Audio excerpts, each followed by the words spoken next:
अस्सलाम वालेकुम, मेरा नाम है सिद्दीक़ मिर्ज़ा और आप देख रहे हैं 360 डिजिटल वीलॉग, जहां आप बहुत सारी ऐसी खबरें सुन रहे हैं कि अदालतों में क्या होगा, पाकिस्तान का मुस्तकबिल क्या है, पाकिस्तान का सियासी इस्तेहकाम क्या है, मौलाना फजलुर रहमान किसकी तरफ जो है वो झुकाव रखते हैं अपना।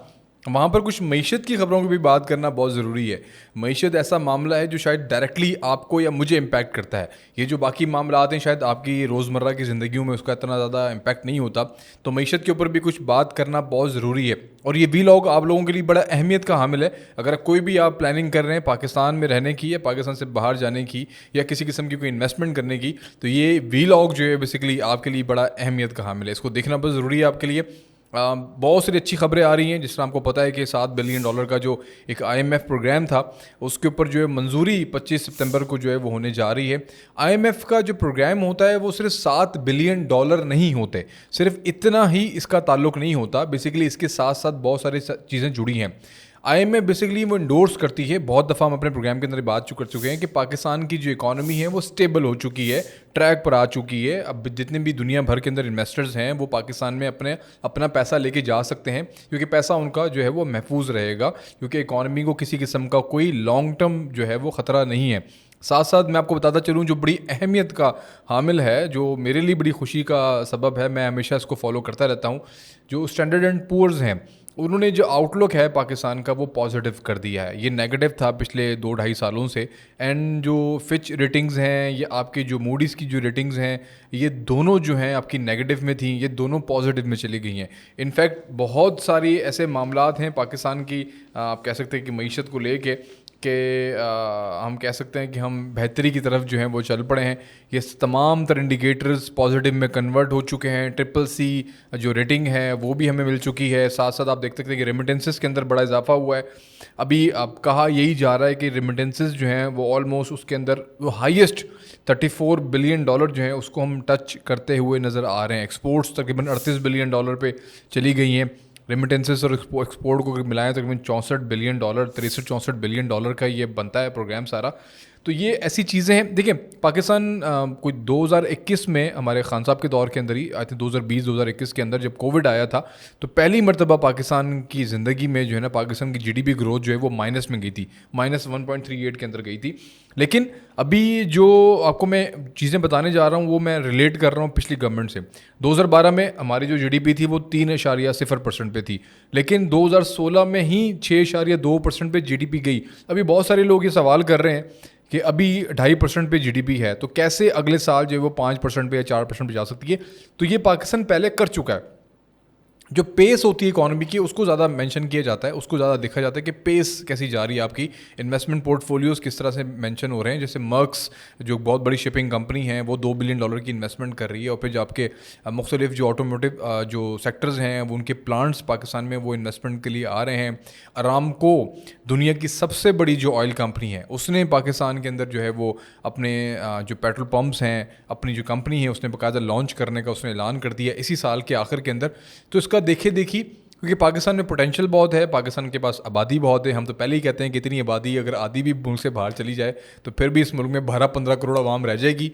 एक आम जो मुल्क छोटा मुल्क होता है उसकी 1.5-2 करोड़ की आबादी होती है, हमारे एक शहर की आबादी 3 करोड़ की है। तो इसलिए हमें बहुत ज़्यादा पोटेंशियल की ज़रूरत है, हमारे पास मैन पावर बहुत मौजूद है। हमें सिर्फ स्टेबिलिटी की ज़रूरत है, एक पॉलिटिकल स्टेबिलिटी और एक टेररिज्म के हवाले से जो मामलात हैं पाकिस्तान के जो बॉर्डर एरियाज़ के ऊपर हैं उसको ठीक करने की ज़रूरत है। लेकिन ये जो इंडिकेटर्स हैं जो काफ़ी अरसे से नेगेटिव में जा रहे थे ये पॉजिटिव में कन्वर्ट हो चुके हैं।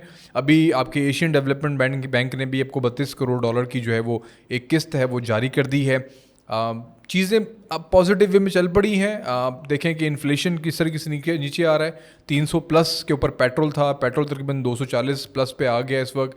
249-248 के ऊपर इस वक्त जो है वो पेट्रोल भी पाकिस्तान में इस वक्त आ चुका है। डॉलर जो है पिछले 1-1.5 साल से 270 के ऊपर स्टेबल है। जो डॉलर की जो कीमत है वो मुसलसल गिर रही है, कुछ माइनर पैसों में गिर रही है लेकिन मुसलसल नेगेटिव में जा रहा है इस वक्त। पाकिस्तान का जो रुपया है वो पॉजिटिव में इस वक्त जा रहा है आगे।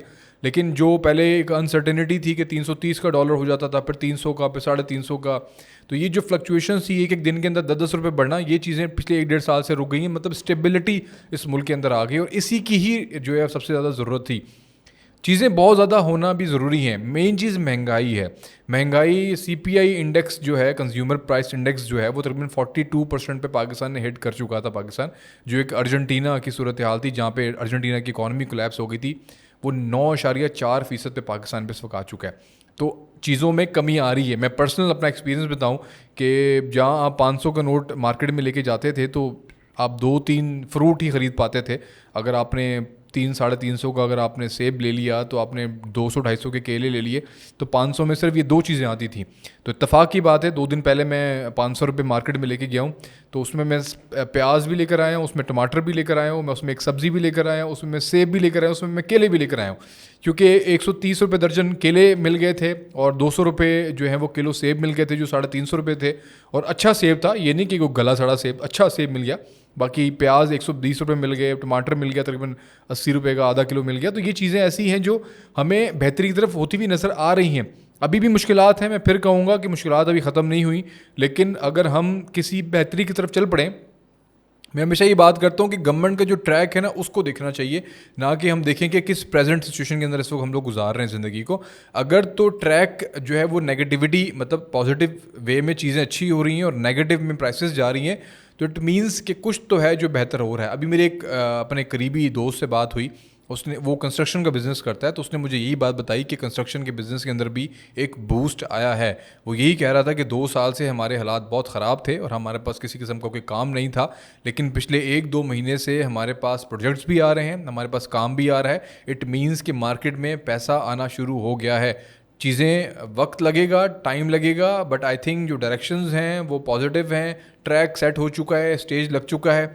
इंशाल्लाह ताला, अगर मैं गलत ना हूँ, तो साल 2025 होगा, वो पाकिस्तान की एक कामयाबी का दिन हो, कामयाबी का साल होगा, और उसमें बहुत सारी कामयाबियाँ देखने को हमें मिलेंगी। प्रोडक्शन यही है कि 5.2% पे पाकिस्तान का जो जीडीपी ग्रोथ है वो जा रहा है। इस हिसाब से 2030 में पाकिस्तान G20 में शामिल हो सकता है। तब दुआएं करते हैं जी, अगर तो आप पाकिस्तान के साथ मुखलिस हैं। कोई भी गवर्नमेंट हो, हमें गवर्नमेंट सिर्फ सर्विस प्रोवाइड करती है, हमारा कोई ज़ाती लेने देना किसी गवर्नमेंट के साथ नहीं होता। जो गवर्नमेंट परफॉर्म करेगी हम उसको अप्रिशिएट करना चाहिए, और जो गवर्नमेंट परफॉर्म नहीं करती तो उसको फिर आपको डेफिनेटली जो है क्रिटिसाइज़ करना हम सबका हक बनता है। मैं तो आपका होस्ट असद एस मिर्ज़ा। इसी तरह के व्लॉग्स देखने के लिए हमारा चैनल ज़रूर विजिट करें, इसको सब्सक्राइब करें, लाइक करें, कमेंट करके हमें बताएं कि आपको हमारी वीडियो कैसी लगी। मुझे दीजिए इजाज़त, अल्लाह हाफ़िज़।